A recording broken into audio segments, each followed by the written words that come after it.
यह एक ऐसी दुनिया की कहानी है जहां पैसे की कोई अहमियत नहीं है। यहाँ सब कुछ समय यानी टाइम से खरीदा और बेचा जाता है। अगर आपको कुछ खरीदना है तो आपको उसके बदले अपनी जिंदगी का कुछ समय देना पड़ेगा। इस दुनिया में अच्छी जिंदगी जीने के लिए आपके पास ज्यादा टाइम होना बहुत जरूरी है।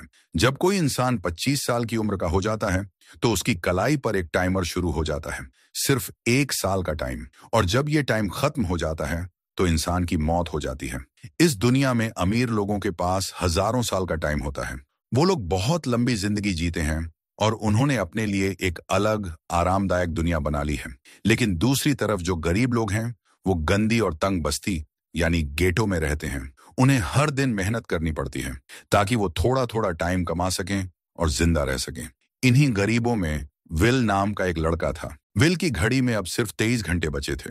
वो अपनी माँ के साथ एक छोटे से घर में रहता था। इस दुनिया में हर इंसान की उम्र 25 साल की उम्र पर रुक जाती है, इसलिए उसकी माँ अब 50 साल की होने के बावजूद बहुत जवान दिखती थी। आज उसकी माँ का 50वां जन्मदिन था। विल ने पिछली रात ओवरटाइम करके थोड़े एक्स्ट्रा घंटे कमाए थे ताकि वो अपनी माँ के लिए शैंपेन की बोतल खरीद सके। जब उसकी माँ ने यह देखा तो वह बहुत खुश हो गई। माँ मुस्कुराते हुए बोली, मैं अब अपने पोते पोतियों को देखना चाहती हूँ। तुम किसी लड़की से मिलते क्यों नहीं? विल ने हंसकर कहा, इन सब चीजों के लिए टाइम किसके पास है माँ? माँ ने थोड़ा गंभीर होकर कहा, मुझे कल तक बिजली का बिल और बैंक का लोन चुकाना है, नहीं तो हमें फाइन देना पड़ेगा। इसलिए मैं अब निकल रही हूँ। मैं कल रात तक सारे बिल और लोन चुकाकर वापस आऊंगी। मेरे पास बस 3 दिन का टाइम बचा है और शायद सारा टाइम इन कामों में ही खत्म हो जाएगा। इसलिए कल शाम को बस स्टॉप पर मेरा इंतजार करना ताकि मेरे टाइम खत्म होने से पहले मैं तुमसे थोड़ा टाइम ले सकूं। विल ने कहा, ठीक है माँ, मैं टाइम पर वहां पहुंच जाऊंगा। जाने से पहले माँ ने विल का हाथ पकड़ा और उसे 30 मिनट ट्रांसफर किए ताकि वो अच्छा नाश्ता कर सके। फिर दोनों अपने अपने रास्ते निकल गए। रास्ते में विल के पास एक छोटी बच्ची आई। विल मुस्कुराया, उसे बच्ची पर तरस आया और उसने बिना सोचे उस कैप्सूल में अपनी जिंदगी के 5 मिनट ट्रांसफर कर दिए। बच्ची ने धन्यवाद कहा और वहां से चली गई। तभी हमें यह पता चलता है कि इस दुनिया में लोग अपना टाइम कैप्सूल में स्टोर भी कर सकते हैं, जिसे वो बाद में कभी भी यूज या किसी और को ट्रांसफर कर सकते हैं। इसके बाद विल अपने काम के लिए फैक्ट्री पहुंचा। काम शुरू करने से पहले वह हमेशा की तरह कॉफी लेने गया, लेकिन आज उसने देखा कि हर चीज का दाम 2 गुना हो गया था। जहां पहले कॉफी सिर्फ 2 मिनट में मिलती थी, अब उसका भाव बढ़कर 4 मिनट हो गया था। यहाँ बिना किसी सूचना या नियम के कभी भी कीमतें बढ़ा दी जाती हैं। ये बात विल को बहुत बुरी लगी, पर मजबूरी में उसने अपनी जिंदगी के 4 मिनट देकर कॉफी खरीदी और काम पर लग गया। पूरा दिन कड़ी मेहनत के बाद रात को विल अपने दोस्त के साथ बार में गया। उसका दोस्त बहुत बड़ा शराबी था, ज्यादातर वक्त नशे में ही रहता था। वो धीरे से विल को इशारा करके बोला, देख, वो आदमी सबको फ्री में दारू पिला रहा है, उसके पास बहुत टाइम है। विल ने जब उस आदमी की तरफ देखा तो देखा कि चारों तरफ लड़कियां उसे घेरे हुई थीं। विल की नजर जब उसकी घड़ी पर पड़ी तो वह चौंक गया। उस आदमी के पास 116 साल का टाइम था। विल तुरंत समझ गया कि वो आदमी ग्रीनिच सिटी से आया है, क्योंकि उनकी अपनी गेटो सिटी में किसी के पास 2 दिन से ज्यादा टाइम होना नामुमकिन था। विल उस अमीर आदमी के पास गया और धीरे से बोला, तुम्हें यहाँ नहीं होना चाहिए। ये इलाका बहुत खतरनाक है। यहाँ चोर और गुंडे हर जगह हैं। वो तुम्हें मारकर तुम्हारा टाइम चुरा लेंगे। बेहतर होगा कि तुम जल्दी से यहाँ से चले जाओ। लेकिन वो अमीर आदमी विल की बातों को गंभीरता से नहीं लेता, हंसकर उसे इग्नोर करता है और पीना जारी रखता है। तभी अचानक बार का माहौल बदल जाता है। दरवाजे से फोर्टिस नाम का एक खतरनाक गैंगस्टर अपने गुंडों के साथ अंदर आता है। जैसे ही लोग उसे देखते हैं, सारे लोग डरकर बाहर भागने लगते हैं। फोर्टिस शहर का सबसे बड़ा टाइम चोर था। वो लोगों की जान लेकर उनका टाइम लूट लेता था। विल का दोस्त डरकर उसे खींचकर बाहर ले जाना चाहता है, लेकिन विल मना कर देता है और एक कोने में छिपकर देखने लगता है। फोर्टिस सीधे उस अमीर आदमी के पास पहुंचता है और कहता है, सुना है तुम्हारे पास बहुत टाइम है, चलो देखते हैं कौन ज्यादा ताकतवर है। वो उसे टाइम फाइट के लिए चैलेंज करता है। ये फाइट आर्म रेसलिंग जैसी होती है। दोनों लोग एक दूसरे की कलाई पकड़ते हैं। जिसकी कलाई नीचे होती है उसका टाइम कम होने लगता है और वो टाइम दूसरे आदमी की घड़ी में ट्रांसफर हो जाता है। जिसकी कलाई ऊपर रहती है वही जीतता है और हारने वाले का सारा टाइम खत्म हो जाता है। फोर्टिस मुस्कुराकर बोला, क्या तुम इसके लिए तैयार हो? अमीर आदमी बोला, मैंने बहुत ज्यादा शराब पी रखी है, मुझे थोड़ा टाइम चाहिए, फिर मैं तैयार हो जाऊंगा। फोर्टिस हंसते हुए बोला, ठीक है, ये तुम्हारी आखिरी ख्वाहिश है, जाओ कुछ मिनट ले लो, लेकिन भागने की कोशिश मत करना। उसने अपने एक आदमी को उस अमीर इंसान के पीछे भेज दिया ताकि वो नजर रख सके। अमीर आदमी बाथरूम में जाता है और वहां जाकर बहुत ज्यादा उल्टियां करने लगता है क्योंकि उसे शराब काफी चढ़ गई थी। अगर वो इस हाल में फोर्टिस से पंजा लड़ता तो उसका हारना तय था। तभी अचानक विल वहां पहुंच गया। विल ने फोर्टिस के एक आदमी को मार गिराया और हेनरी को वहां से बचाकर बाहर निकाल लिया। वो उसे शहर के एक सुरक्षित इलाके में ले गया। विल ने गुस्से में कहा, मैंने तुम्हें पहले ही कहा था कि यहाँ रहना खतरे से खाली नहीं है, फिर भी तुम अपनी जान और टाइम दोनों क्यों बर्बाद कर रहे थे? हेनरी ने धीरे से जवाब दिया, मेरा नाम हेनरी है। फिर उसने पूछा, तुम्हारी उम्र कितनी है? विल बोला, मैं 28 साल का हूं। हेनरी हल्की मुस्कान के साथ बोला, मैं 105 साल का हूं और अब जिंदगी से थक चुका हूं। मैंने अपनी जिंदगी में हर सुख हर मजा ले लिया है। अब मुझे और जीने की कोई चाह नहीं है। विल हैरान रह गया। उसने पूछा, तुम कहना क्या चाहते हो? हेनरी ने गंभीर होकर कहा, लगता है तुम अब भी इस दुनिया की सच्चाई नहीं जानते। वह बोला, क्या तुमने कभी सोचा है कि अलग अलग इलाकों को टाइम जोन में क्यों बांटा गया है? क्यों तुम्हारे जैसे गरीब इलाकों, जिन्हें गेटो जोन कहा जाता है, वहां हर चीज का दाम और टैक्स कभी भी बढ़ा दिया जाता है? थोड़ा रुककर उसने कहा, असल में यह सब जानबूझकर किया जाता है। महंगाई को जानबूझकर बढ़ाया जाता है। हेनरी ने आगे कहा, गरीब लोग इसी तरह मरते रहते हैं और उनकी मौत से फायदा होता है ग्रीनविच टाइम जोन के अमीर लोगों को। असल में यह पूरा सिस्टम उन्हीं अमीर लोगों ने बनाया है। जरा सोचो, वहां ग्रीनविच टाइम जोन में लोगों के पास हजारों साल जीने का टाइम है, जबकि यहाँ गेटो जोन में तुम लोग हर दिन बस जिंदा रहने के लिए मेहनत करते हो। ऐसा इसलिए है क्योंकि उन्होंने तुम्हें मजबूर कर दिया है। वो लोग तुम्हें ज्यादा टाइम देना ही नहीं चाहते ताकि तुम हमेशा उनके लिए काम करते रहो। महंगाई और टैक्स बढ़ाकर वो तुम्हें ज्यादा से ज्यादा टाइम खर्च करने पर मजबूर करते हैं ताकि तुम्हारे टाइम से वो अपनी हमेशा की जिंदगी जीते रहें। उनकी हर एक सांस, हर एक दिन किसी गरीब इंसान की मौत से खरीदी हुई जिंदगी है और मैं ऐसी जिंदगी नहीं जी सकता। हेनरी की बातें सुनकर विल चुप हो गया। उसे एहसास हुआ कि हेनरी एक बहुत नेक इंसान है। फिर हेनरी ने पूछा, अगर तुम्हारे पास मेरे जितना टाइम होता तो तुम क्या करते? विल मुस्कुराया और बोला, सबसे पहले तो मैं बार बार घड़ी देखना छोड़ देता क्योंकि मेरे पास अभी सिर्फ 18 घंटे हैं। मैं हर वक्त डर में जीता हूँ। सोने से पहले, उठने के बाद, खाना खाते समय हर पल घड़ी देखता रहता हूँ कि कहीं मेरा टाइम खत्म ना हो जाए। विल थोड़ी देर रुककर बोला, मेरी माँ बहुत मेहनत करती है। अगर मेरे पास तुम्हारे जितना टाइम होता तो मैं अपनी माँ के लिए ग्रीनविच सिटी में एक अच्छा घर खरीदता और हम दोनों वहां खुशियों से जीते। विल ने कहा, आज रात हमें यहीं रुकना होगा। सुबह तक खतरा टल जाएगा, फिर तुम अपने घर लौट जाना। दोनों ने वहीं रात बिताई। सुबह जब हेनरी जागा तो देखा कि विल अभी भी गहरी नींद में है। हेनरी मुस्कुराया, धीरे से विल के पास आया और अपना सारा टाइम उसे ट्रांसफर कर दिया। अपने पास सिर्फ कुछ ही मिनट रखे और फिर चुपचाप पास के ब्रिज की ओर चला गया। जब विल की नींद खुली तो हेनरी वहां नहीं था। उसने आदतन अपनी घड़ी देखी और वह हैरान रह गया। उसकी घड़ी में अब 116 साल जुड़ चुके थे। विल को यकीन नहीं हुआ। उसे लगा शायद वह अभी भी सपना देख रहा है। तभी उसकी नजर खिड़की पर पड़ी जहां लिखा था, मेरा टाइम बर्बाद मत करना। विल सब समझ गया। हेनरी ने अपनी पूरी जिंदगी उसे दे दी थी। वह भागते हुए ब्रिज की तरफ गया, लेकिन तब तक बहुत देर हो चुकी थी। हेनरी ने एक गहरी सांस ली और अगले ही पल मर गया। उसका शरीर ब्रिज से नीचे नदी में गिर गया। विल स्तब्ध रह गया। उसकी आंखों में आंसू थे।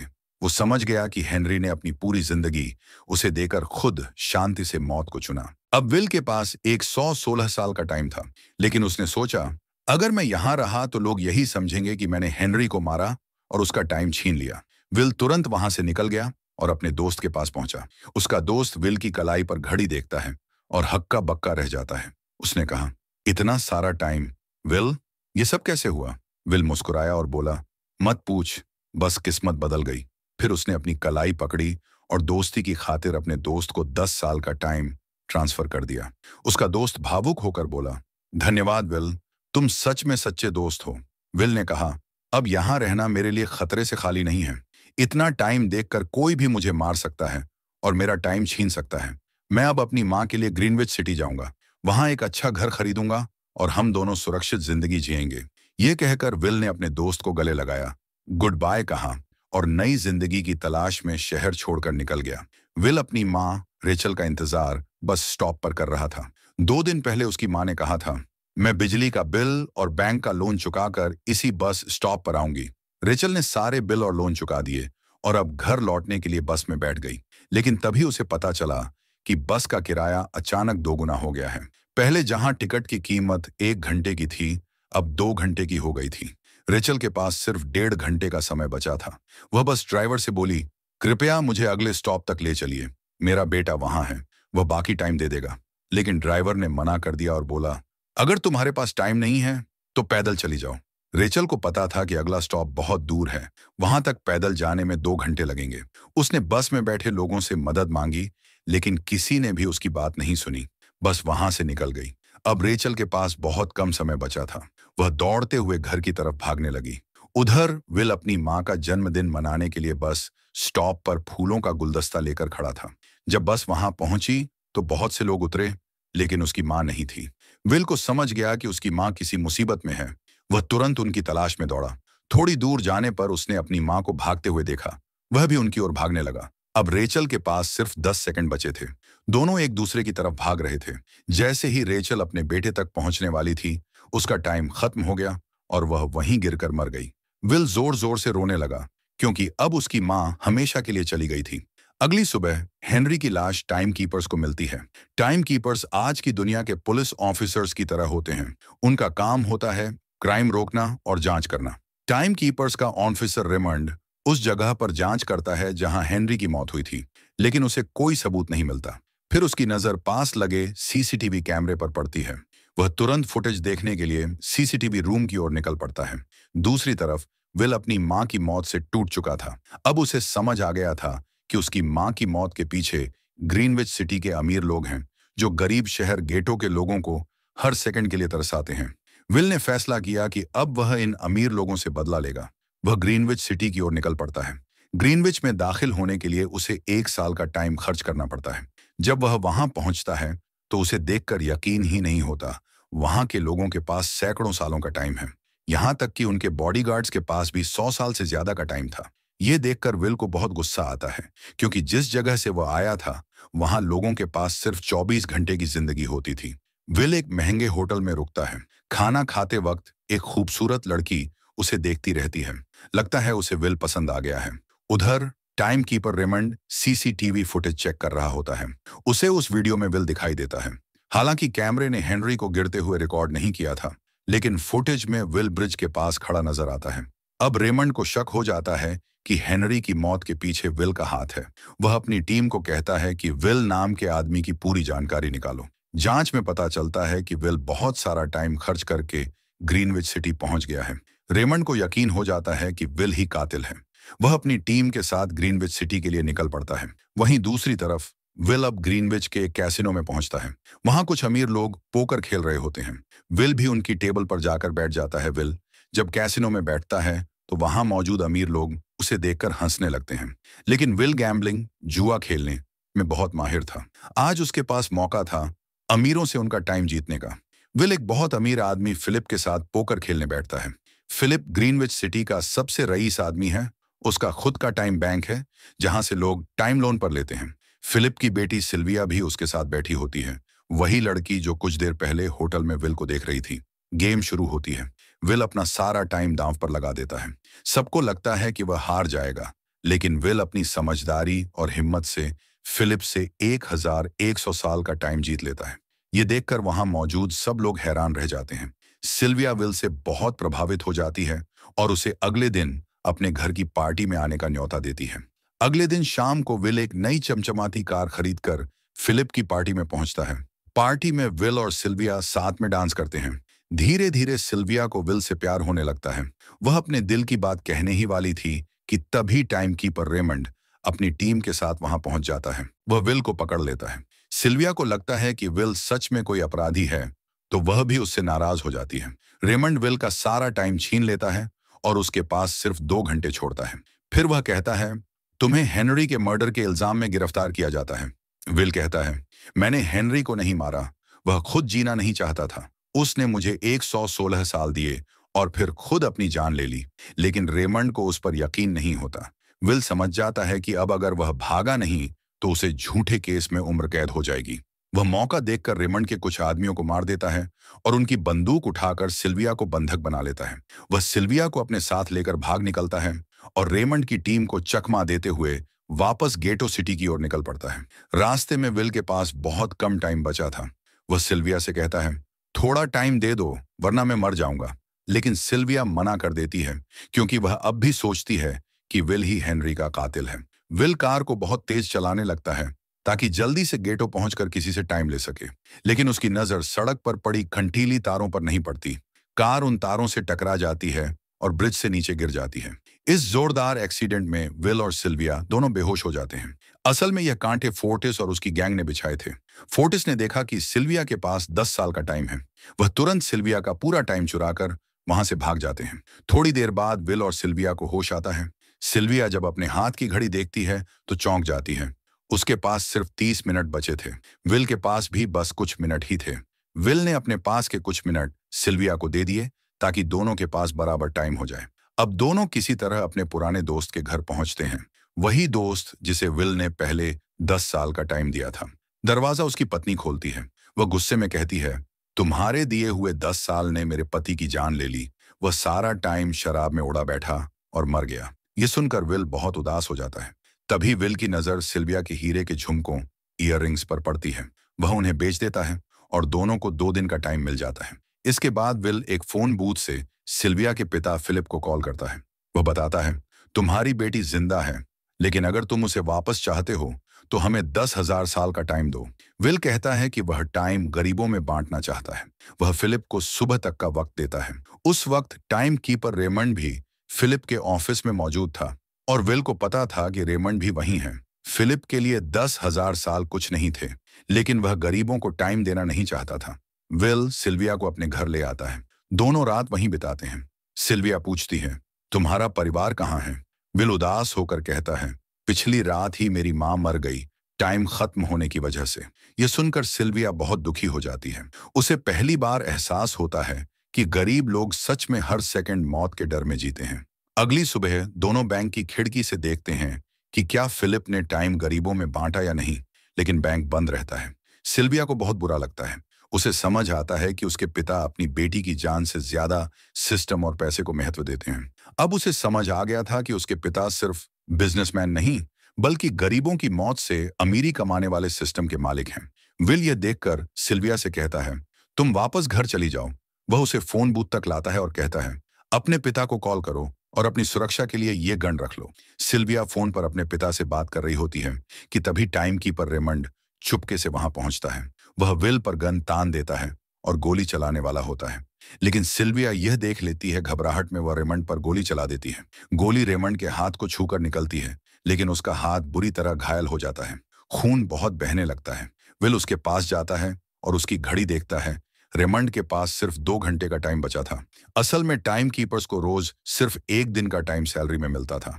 विल समझ जाता है कि अगर उसने मदद नहीं की तो रेमंड खून बहने से मर जाएगा। विल उसे 2 घंटे का टाइम ट्रांसफर करता है और रेमंड की कार लेकर वहां से निकल जाता है। अब सिल्विया भी क्राइम लिस्ट में शामिल हो चुकी थी। विल ने उससे कहा, अगर चाहो तो अभी निकल सकती हो, लेकिन सिल्विया ने मना कर दिया। वह बोली, ग्रीनविच में मैं पिंजरे में कैद थी, यहां मैं आजनाद हूं। उसे पहली बार लगा कि वह अब अपनी जिंदगी की मालिक खुद है। अब सिल्विया को साफ समझ आ गया था कि इस दुनिया में गरीबों के साथ बहुत बड़ा अन्याय हो रहा है। उसने ठान लिया कि अब वह विल के साथ मिलकर गरीबों को उनका हक दिलाएगी। दोनों ने मिलकर अमीरों के खिलाफ एक बड़ा मिशन शुरू किया। विल और सिल्विया ने ग्रीनविच सिटी के बैंकों से टाइम कैप्सूल चुराना शुरू किया और उन टाइम कैप्सूल को गरीबों में बांटना शुरू कर दिया। सिल्विया को ग्रीनविच सिटी के हर कोने की जानकारी थी, इसलिए वह विल की मदद से यह सब बहुत चालाकी से करती थी। सबसे पहले सिल्विया ने अपने ही पिता फिलिप के बैंकों में डाके डाले, क्योंकि फिलिप ने वही टाइम गरीबों की मौत से इकट्ठा किया था। दोनों ने बैंक की तिजोरियों से सारे टाइम कैप्सूल एक बैग में भरे और उन्हें गरीबों में बांट दिया। इतनी बड़ी चोरी के बाद सरकार परेशान हो गई।